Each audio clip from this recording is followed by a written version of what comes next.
A continuación vamos a ver las aplicaciones del cálculo integral y seguramente ha escuchado lo que es el cálculo del área bajo la curva.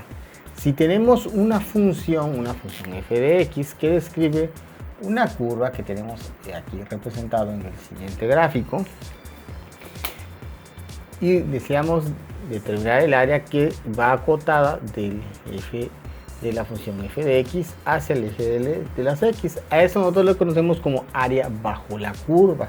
Debajo de esta área se está acotando una área que es una forma irregular, tiene una curva, por tanto no se ajusta a lo que son términos geométricos como cuadrados o rectángulos, ¿no?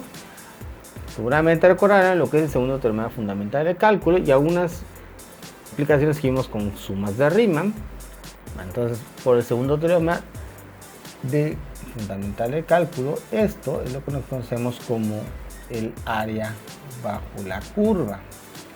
Esta área, así como de acuerdo a este ejemplo, pues lo aplicaremos con la integral. Va a ser la integral del punto A al punto B de la función f de x de x.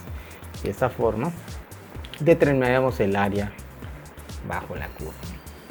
Para la siguiente gráfica observamos una función f de x. Esta describe, y a diferencia de la primera que está sobre el eje de las x, esta segunda función pasa, es decir, empieza sobre el eje de las x, luego pasa debajo la curva, está debajo del eje x y vuelve a subir. Si evaluar el punto, pues lo conocemos como área bajo la curva del punto A al punto B. No es que acotemos, si decimos área bajo la curva hacia abajo, pues no tenemos lo que es un límite. Por tanto, lo que tenemos como área de la curva es de la curva al eje de las x, y el eje de las x está hacia arriba, está en orden inverso. Ese sería el área que queremos calcular. Entonces, para tener nosotros, esta sería el área bajo la curva que está acotando a la función hacia el eje de las x. A diferencia de esta, el área bajo la curva, al estar en sentido contrario, va a ser la menos integral del punto A al punto B de la función f de x.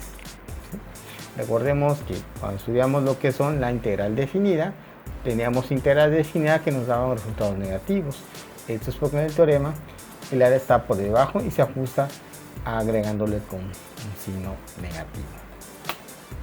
Si tuviésemos que calcular el área que se acota bajo la curva del punto A al punto B de esta función f de x.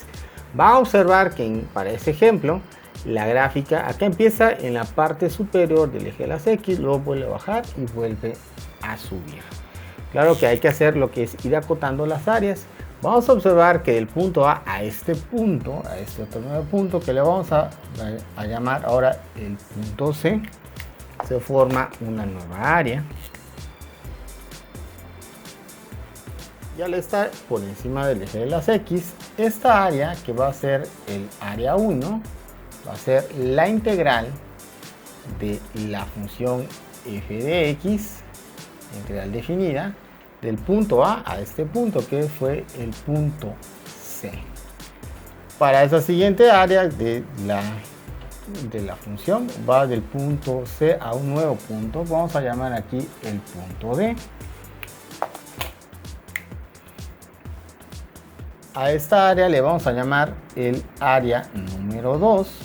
Al estar por debajo del eje de las x, como vimos en el introductorio, va a ser la menos integral de la función f de x, evaluado del punto C al punto D. Y por último, lo que es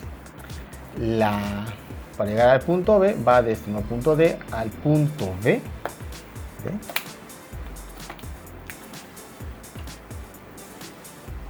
Y esta va a ser nuestra área número 3. Esa es nuestra área número 3. Al estar por arriba del eje de las x, Esta área es la integral del punto D al punto B de la función f de x.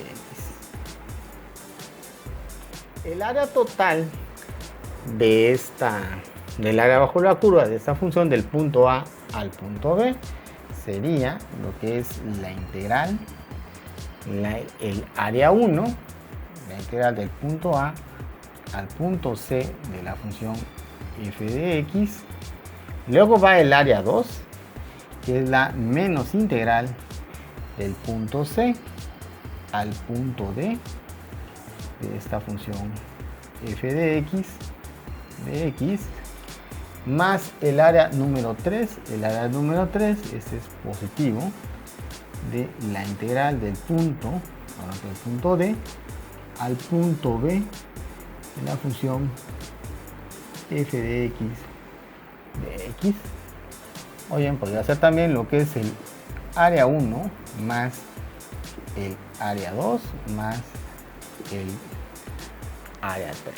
¿Okay? Esos son los conceptos básicos de introducción a lo que es el cálculo de área bajo la curva, aplicando el segundo teorema fundamental del cálculo.